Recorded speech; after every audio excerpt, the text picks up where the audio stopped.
चीन एक ऐसा देश है जो अपने लालच के कारण दुनिया के बाकी देशों में अपना कब्जा करते जा रहा है। यूं कहें कि वो दुनिया का सबसे ताकतवर देश बनने का सपना देख रहा है। चीन आज दुनिया का सबसे ज्यादा आबादी वाला देश है, जिसकी जनसंख्या 1.404 बिलियन है। वहीं इसका क्षेत्र जो है वो 96 लाख स्क्वायर किलोमीटर का है, जो अमेरिका से भी ज्यादा है। इतना बड़ा देश होते हुए भी चीन आखिर क्यों बाकी देशों पर कब्जा करना चाहता है? इसका जवाब यह है कि चीन खनिज पदार्थों का लालची है और उसे जिस देश में भी खनिज पदार्थ दिखता है उस पे कब्जा करने की तरकीब लगाता रहता है। कभी इतिहास के पन्ने बदलता है और कहता है कि इतिहास में चीन की भूमि थी ये, तो कभी कोई और बहाना बनाता है। आज इस वीडियो में हम जानेंगे कि आखिर चीन कौन कौन से देशों पर कब्जा करना चाहता है या कब्जा कर चुका है, और आखिर उस देश में उसे ऐसा क्या दिखा।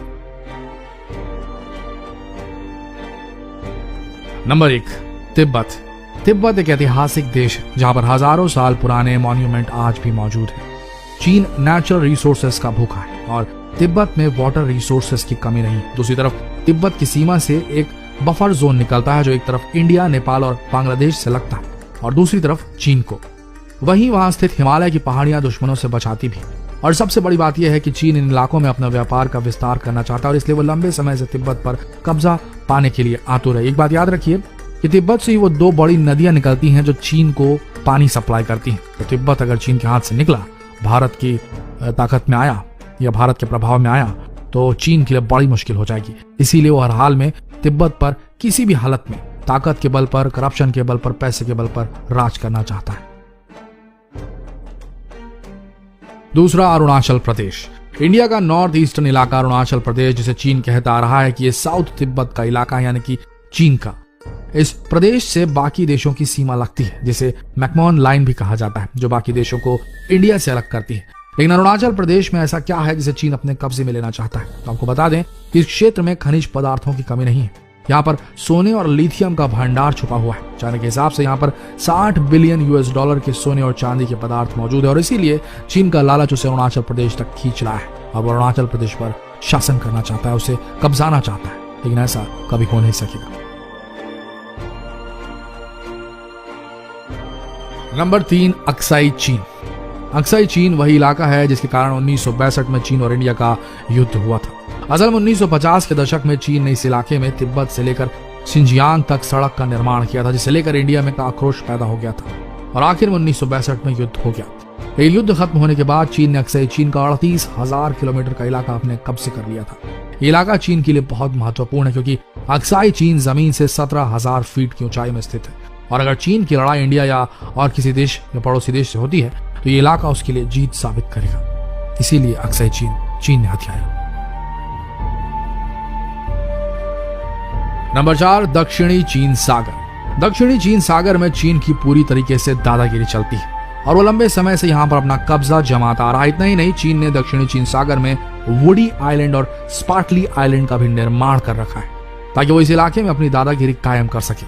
चीन इस समुद्री सीमा में लगे फिलीपींस, वियतनाम, ब्रुनोई, ताइवान और मलेशिया जैसे देशों पर भी अपना कब्जा जमाने की कोशिश करता रहता है, जिसकी वजह से अब यूएस की नौसेना यहाँ पर पेट्रोलिंग करती है ताकि यहाँ शांति बनी रहे। चीन के लिए दक्षिणी चीन सागर किसी सोने की खान से कम नहीं, क्योंकि यही वो इलाका है जिसकी वजह से चीन एशिया, यूरोप और अफ्रीका जैसे देशों में व्यापार करता है और हर साल $3.37 ट्रिलियन का मुनाफा कमाता है।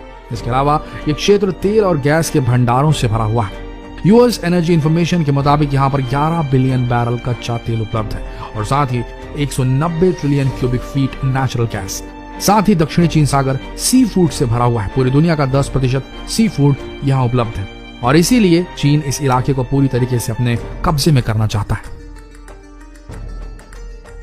Number 5, Taiwan. इतिहास में ताइवान चीन का ही हिस्सा था। चीनी शासकों ने 1683 से लेकर 1895 तक ताइवान पर राज किया था, लेकिन बाद में ये चीन से अलग हो गया और ये आज के समय में एक लोकतांत्रिक देश है जहां डेमोक्रेसी है। 1970 के बाद से यूएस ताइवान का बहुत अच्छा मित्र बना है और उसने ताइवान को बहुत से हथियार भी बेचे। आज के समय में ताइवान के पास एक बड़ी सेना और कई हथियार भी मौजूद हैं। हालांकि देखा जाए तो ताइवान एक लोकतांत्रिक देश है जहां पर इलेक्शन भी होते हैं, लेकिन उसके बाद भी आज तक इसे आधिकारिक तौर पर लोकतांत्रिक देश नहीं माना गया है। लंबे समय से चीन ताइवान पर कब्जा जमाना चाहता है क्योंकि एक तो ताइवान के कंप्यूटर निर्माता दुनिया के पहले स्थान पर हैं, दूसरा ताइवान के पास अमेरिका के दिए हुए एडवांस्ड हथियार मौजूद हैं और तीसरा चीन ताइवान को चीन का ही अंग मानता है क्योंकि इतिहास में चीन का ही पार्ट हुआ करता था। ये बड़ी अच्छी बात हुई है नहीं। आगे बढ़ते हैं। Number 6, Hong Kong. हांगकांग ही वो देश है जिससे चीन अपनी ताकतों को और बढ़ाना चाहता है। हाल ही में चीन की कम्युनिस्ट पार्टी के खिलाफ हांगकांग में प्रदर्शन चल रहा है। असल में 1997 तक हांगकांग ब्रिटिशर्स के कब्जे में था, लेकिन उसके बाद चीन को सौंप दिया गया। लेकिन उस समय भी हांगकांग के लोगों को अपनी स्वतंत्रता को लेकर संशय था, इसलिए यह एग्रीमेंट बनाया गया कि 50 सालों तक हांगकांग की जनता अपना खुद का नियम बना सकती है, यानी कि एक लोकतांत्रिक देश की तरह जी सकती है, जिसमें चीन कोई दखलंदाजी नहीं करेगा। और इस 50 साल की अवधि को अभी खत्म होने में बहुत समय बाकी है। लेकिन हाल ही में चीन ने हांगकांग पर अपना कानून थोप दिया है। इस कानून के तहत अगर कोई भी हांगकांग वासी चीन में अपराध करता है और हांगकांग वापस चला जाता है तो उस अपराधी को चीनी प्रक्रिया से गुजरना होगा, ना कि हांगकांग के रूल्स के हिसाब से। और इसीलिए हांगकांग में प्रदर्शन चल रहा है। चीन के लिए हांगकांग बहुत महत्वपूर्ण देश है, क्योंकि हांगकांग ही वो ब्रिज है जो एशियाई देशों को जोड़ता है, और ये चीन के व्यापार के लिए मुख्य इलाका है जिससे चीन बिलियन डॉलर्स की कमाई कर सकता है। कुल मिलाकर चीन दुनिया पर इसीलिए कब्जा करना चाहता है कि उसके अंदर बहुत सारी लालच भरी हुई है, बहुत सारा प्रगति की जो चाह है वो भरी हुई है। भले वो प्रगति जो है, वो उन्नति जो है, वो डेवलपमेंट जो है किसी भी कीमत पर आ जाए, ये गिरा हुआ है चीन। आपका क्या मानना है कमेंट सेक्शन में जरूर लिखें, और जितना हो सके इस नॉलेजेबल वीडियो को पूरे इंटरनेट पर शेयर करें, फेसबुक पर शेयर करें, यूट्यूब पर शेयर करें, व्हाट्सएप पर शेयर करें, ताकि ऐसे ही वीडियोस हम रोजाना आप सबके लिए लाते रहें। मिलते हैं अगले वीडियो में, तब तक के लिए आप सबका दिल से धन्यवाद।